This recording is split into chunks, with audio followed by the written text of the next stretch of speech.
guys, welcome back to Janie's Hippie Art. Today I'm going to show you guys how to make toilet paper balls. Toilet paper bead balls. Okay? So it's basically you make beads out of toilet paper and glue. So it's a simple process. The only thing with this process is you have to let them dry.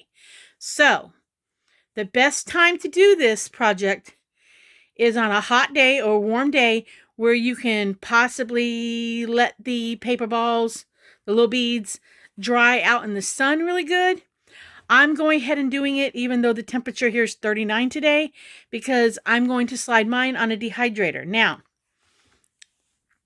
just because I put mine on a dehydrator, I am not telling you guys to dehydrate your beads, okay? The reason why I'm not telling you guys to dehydrate your beads because I do not know where you live. I do not know how well you're going to pay attention to your dehydrator. And if you burned your house up because you put paper beads in a dehydrator, I am not to blame. So this is how I do it. I'm not telling you to do this way. I'm telling you to do this project and put them outside in the sunlight and let them dry out. You need to let them dry out really good before you use them for anything. Start with smaller beads. You know, take a moment and do a couple beads. Let them sit out to dry. See how long it takes for them to dry. When they are dry, they will be as hard as a rock, and they will be extremely lightweight. But I'm going to turn around and show you guys how to do the toilet paper bead balls. Okay? I'm going to flip you around. Okay, you guys. We're going to make the toilet paper balls. Okay, so what you basically need is glue, toilet paper. That's all you really basically need. So and you need some water, okay? So I've got an old food container. My son eats some microwavable noodles, so I've got an old food container with some water in it. My suggestion is you go ahead and pull off several pieces of toilet paper at one time so that you kind of know how many pieces of squares you use per ball. For example, these balls right here are 3 pieces, three squares per a ball. So you kind of want to do that. So just take a minute because you want to do this now. You want to do this now. You want to pull off the squares now because once you start rolling these things like a meatball, your hands are going to be so sticky wet that you're gonna want to keep. I like to keep making a ball. You know, make another one, make another one, make another one, and your hands get extremely messy. So my suggestion is, depending on how many you're gonna do, just pull off a lot of squares. If you're wanting to just try this to see how well they dry outside, like I suggested, do about half a dozen or dozen balls, and then go from there. You do have to somehow get a hole in them for once they've turned in the balls. You do have to somehow get a hole in them. My suggestion to get a hole in them is to have this is not for children, this part. An adult needs to drill a hole through them. You could try at this point sticking a toothpick through them and make a hole, but you have to do it at this point, and then you have to pull the toothpick out. So you can't leave the toothpick in because Elmer's glue or school glue originally the reason why it was made as a wood glue. If you look up the history of glue, I did. I looked it up years ago. But the original wood glue was Elmer's glue. And then, of course, they changed the formulas over the years. But just want lots of these paper. I'm doing a lot of these. And the reason why I decided to do toilet paper beads, honestly, you guys, because I wasn't sure what video to do next. And I've been really busy working on stuff for a vendor market I have in Mountain Sterling. The reason why I'm doing toilet paper balls is just a quick little reason. I kind of met a gentleman, and one of our first dates out, he bought me a pack of toilet paper, And I was like, I don't need toilet paper. He's like, yes, you do. You can always use toilet paper. And I was like, no, I don't need toilet paper. So I was talking to my friend Bebbles, and I was telling her that he had gotten me a pack of toilet paper. And she's like, oh, that's so sweet of him. And I'm thinking, oh, I can make toilet paper balls out of it. So that's what I'm doing. So what you do is you get, okay, this is one sheet. It just got crumpled up as I started. You get, I'm doing 3 sheets at a time now. So you take 3 sheets of toilet paper and you put them in your hand, okay? Then this is the fun part that makes it all messy, okay? This is the messy fun part. You take your glue. All right, so you got your paper in your hand, and you squeeze your glue into your paper. Now, it's going to be a sticky mess, okay? And you want plenty of glue in there. You don't want a whole lot. You want plenty. You dampen your hands, okay? Just dampen your hands, make them wet, and then start rolling this together like a meatball. Now, you're going to have this mess here. Dampen your hands a little bit more, okay? And once you've done 1 or 2 of these in your hands get this coating on them that make it a little bit easier to do this. Just keep adding. Do not soak this ball in water, because if you soak this ball in water, it will never dry out. You just want to tap it to get those fibers down, okay? You might have to add a little more glue to your hand. This is going to be a very sticky, sticky, sticky, sticky mess. And after a few minutes of doing a couple of them, you will eventually get your ball. Now you can go back with your finger with a little bit of water and you can kind of smooth around the edges. I personally don't worry about that, because if you have a sharp little bump at the end, okay, say you did, you can easily take a little bit of sandpaper and sandpaper the ball to make it a little bit smoother. Again, I'm doing 3 sheets of paper, putting some glue in there. You can even put the glue in between the sheets if you want. Okay, you can even do that. Start rolling it up. Get my hands a little wet. And roll up your ball. Put a little more glue in my hand. A little more water. And yes, you're going to have a residue on your hand. You just are. And these don't have to be perfect balls. I don't like them perfect. Like this one right here is slightly misshapen. I don't like them perfect. I don't. I like them looking like a raw, round kind of nugget kind of thing. So you just want to keep doing this. You can even get your hands a little wetter if you have to. That's 2 pieces. Put a little glue. Come back and get another piece. You just want to put glue in there. Like I say, it's a very, very messy, messy, messy, messy job. And I find you have to have the water. If you have a thinner glue, I guess you could even water down your glue if you wanted to. I have tried it with the watered down glue. I personally did not care for that. These really don't need anything when they're dry except to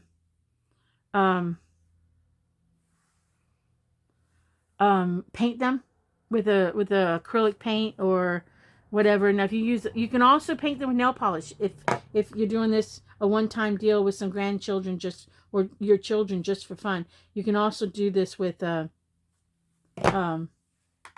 can paint them with nail polish, you know. That would give you a enamel finish on them. But again, this is a messy, messy little job. It really is. Time consuming and messy. And then you really let them dry. Again, let them dry on a nice warm day. I'm not suggesting anybody. Now, and you can even squeeze the ball. You know, squeeze it good.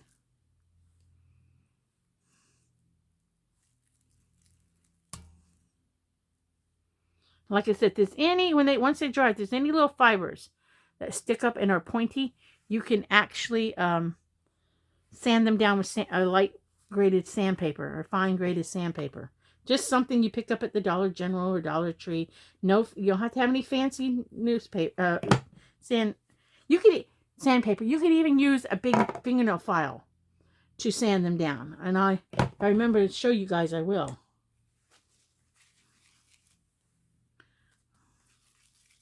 But I thought I would make these up, and I thought I would make a necklace out of them, and that way, a sentimental thing where because he gave me a roll of toilet paper on one of our first dates, a pack of toilet paper, that when I wear the beads, and it was a very good date. He took me to flea market, a thrift store, antique store, and a peddler's mall. And he bought me a beveled file, and he bought me a rivet gun. So I mean, that was a wonderful date in my world. You know, any man who gives me tools over a flower can win my heart. But I had a very good day that day. So I'm taking the toilet paper. Okay, honestly, the best toilet paper for this actually is the cheapest toilet paper you can get. That's the best toilet paper. This one's more like a Angel Soft. So I might be having a little more fiber issues because it's a softer toilet paper. But honestly, the cheaper the toilet paper I found in the past, the better it is. The softest toilet paper I normally would use for this would be the toilet paper you get from the Dollar Tree. Whatever that dollar toilet paper is. That's what I've used in the past. But honestly, in my opinion, the cheapest toilet paper you can get, the better they make the balls. And you can even form these in any shape you want. They do not have to be round. You can squish this between your hand and get it like where it's not so sticky.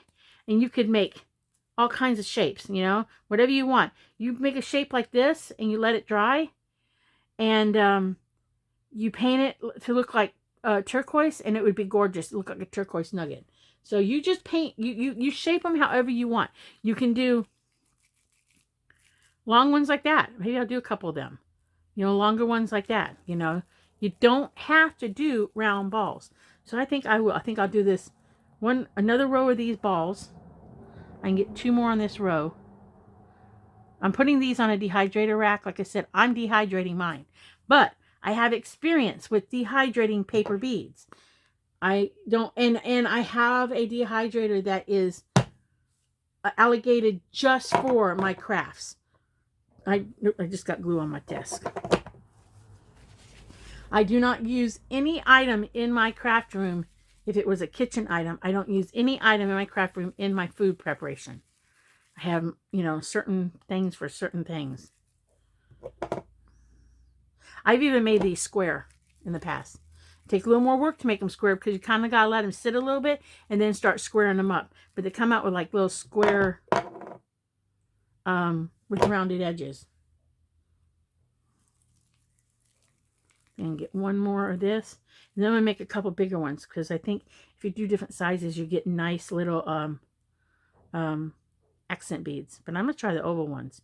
I've never made them oval. Hadn't really thought about it, honestly. I can get one. Oopsie, just messed that one up. You can lay these to dry on a lid of a plastic shoebox. On wax paper. I'd probably do wax paper over parchment paper. Because of the wax coating, these would peel right off. And honestly, unless you're going to drench this whole piece of paper inside of some glue, you can't really get too much glue on it. I think you can get too much water, but I don't think you can get too much glue. And this feeling of the paper between your hands might actually drive you crazy. Because the first couple times I ever did it, I couldn't stand the feel of this all over my hands. But the more I worked with it and the more I worked with it, it didn't bother me so much. But I'll be honest, the first couple times I made toilet paper balls, they drove me nuts, the texture did. I was like, ugh, that's so sticky and wet. All right, so now I have, it looks like 24 or that size. So now I'm going to do the ovals. Again, I'm going to do 3 sheets because that worked a minute ago. Get some up in there.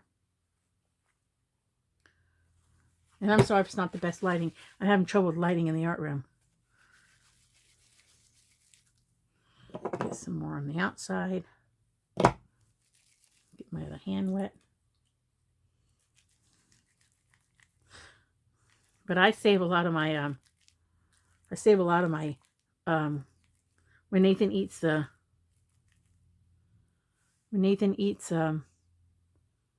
not fast food, but microwavable meals, I save a lot of the containers to use in the art room. I really do.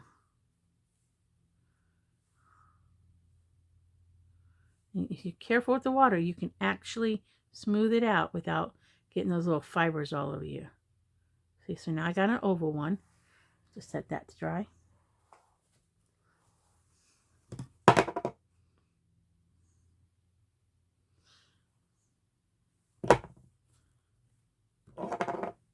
Have fun with this. This is great for the kids.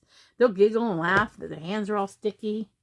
You know, it is messy though, so you do have to take that into consideration. I'll have to wipe off my desktop when I'm done. Should have put a piece of parchment paper or something underneath it to catch the stuff.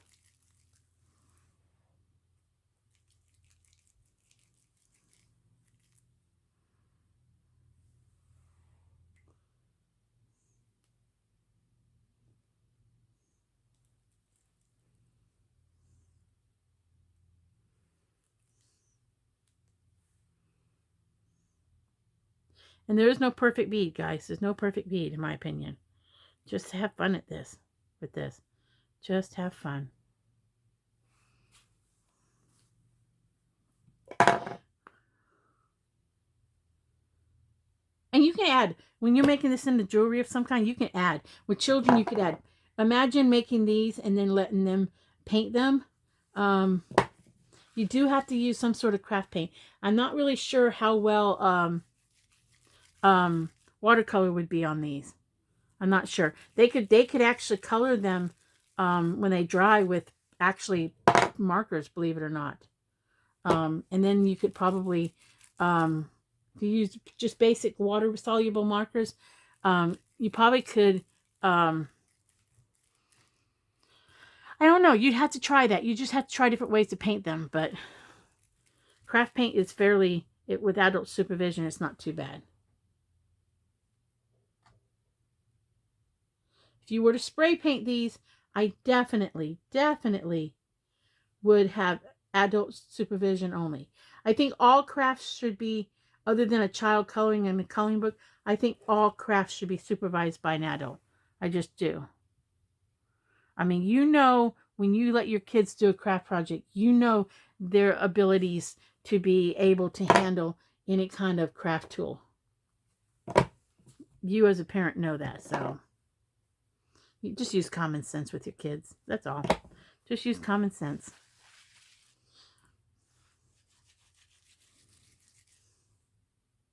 You can almost do this with shredded up newspaper, but the toilet paper part is the fun part. When I've made jewelry out of these things, and people walked up and like, oh, that's toilet paper. Recycled toilet paper. Always is that joke like, recycle before or after they used it. I'm like, no, it's always recycled before it's used. I don't recycle toilet paper. But there's always one person in the bunch who comes into your booth and makes some little comment like that about it being toilet paper. And don't overthink the smoothness, guys. Don't overthink it. Because these are going to dry up okay. Just don't overthink the smoothness of the bead. Don't do it. Now, mine might have a slight design because it's sitting on top of this triangle grade, but that's okay. I'll just smooth that out with a piece of sandpaper or a fingernail file when I'm done.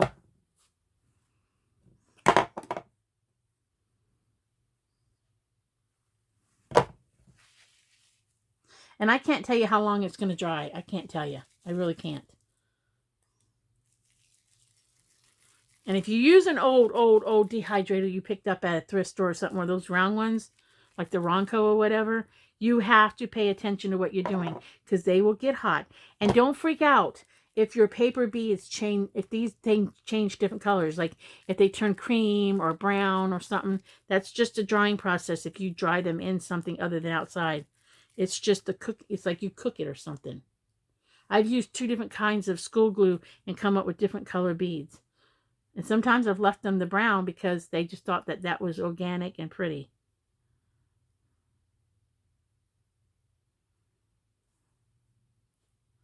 I personally don't want these to be perfectly shaped. I really don't. I like the fact that they're slightly, as some people would say, organic in shape. I really do. But again, this is very, very time consuming, this process. And everything's going to get icky. So I'm going to stop you guys right now and bring you guys back after we get them all dried. Like I said before, all I can say about putting a hole in before they dry is try to use a toothpick. You might have to poke the hole and then reshape it a little bit. If you've got an adult could drill a hole in them with a Dremel tool fairly easily. You could poke a hole with almost anything. A skewer, but again, let parents help with that. I don't want some kids to get hurt. This does suck up a lot of glue, though. I'm almost half full in that container. It was brand new. This does suck a lot of glue.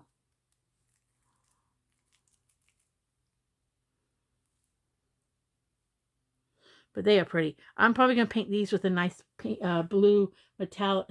The necklace I'm making myself, I'm going to paint it with a nice blue metallic craft paint. Just that paint I got from Walmart. That's how I'm going to paint mine. So let me put you guys on pause and I'll come back to you guys when I get them kind of almost done.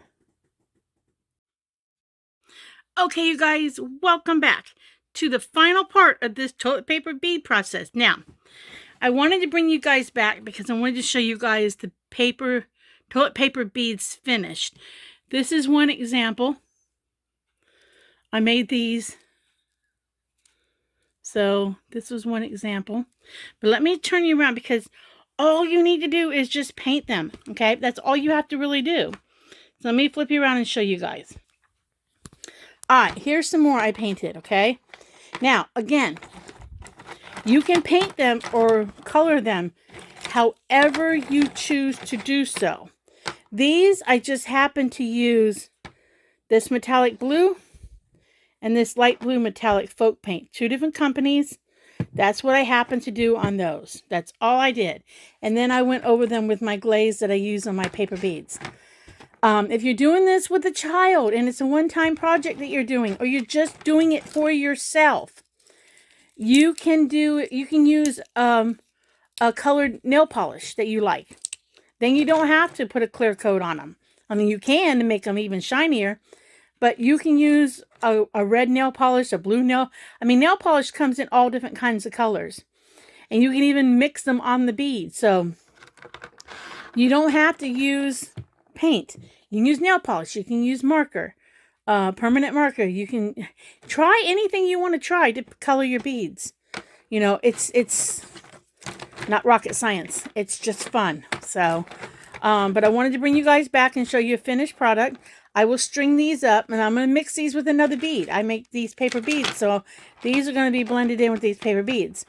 And the only reason why I'm doing it this way is because, as I told you guys at the beginning of the video, that Wendell, a gentleman I've been seeing, bought me some toilet paper.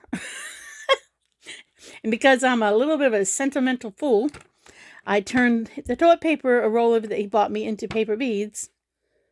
Into toilet paper beads. And then he brought me these magazines because he thought I'd like the recipes in them. And I pulled paper from that and made beads to go with it. So kind of like a sentimental fool a little bit. So, I mean, who buys your toilet paper when you go out with them on your very first date? Who does that? So, but yeah, you can decorate these however you want. Do whatever you mix other beads in with it. The kids could mix pony beads in between these, and it would be a cute necklace. Might be a cute bracelet for them to make mom for Mother's Day. So there's just a lot of things you could do with this. You could put glitter on these, you know, if you wanted to. The kids could put glue on them and then roll them in glitter and then let them dry and coat them with clear nail polish. There's a million, well, not a million, but there's a lot of different ways you can decorate these balls. And they are hard as a rock once they dry. But make sure they dry hard. You want to hear them dry hard. Now, you might still be able to squish one or two if you've got air pockets in there. But in general, you want them to be hard as a rock. And when y'all are sanding them down with sandpaper, put a mask on so the little ones don't breathe in any dust particles from sanding it down, because it is glue and toilet paper. So it's like wood. So, but that's that. I wanted to show you all the finished project. So I'm going to try to do more videos, but can't promise nothing. I've been really busy with getting stuff ready for my, I got a vendor's booth at a vendor's market in Mount Sterling, Kentucky. And I've been working really hard on getting some stuff in that and getting stuff packaged. Maybe the next video I do will be my booth at the vendor's market. So, all I can say is art is created, so go out there and create some art, and I'll see you guys in a video down the road. So bye for now.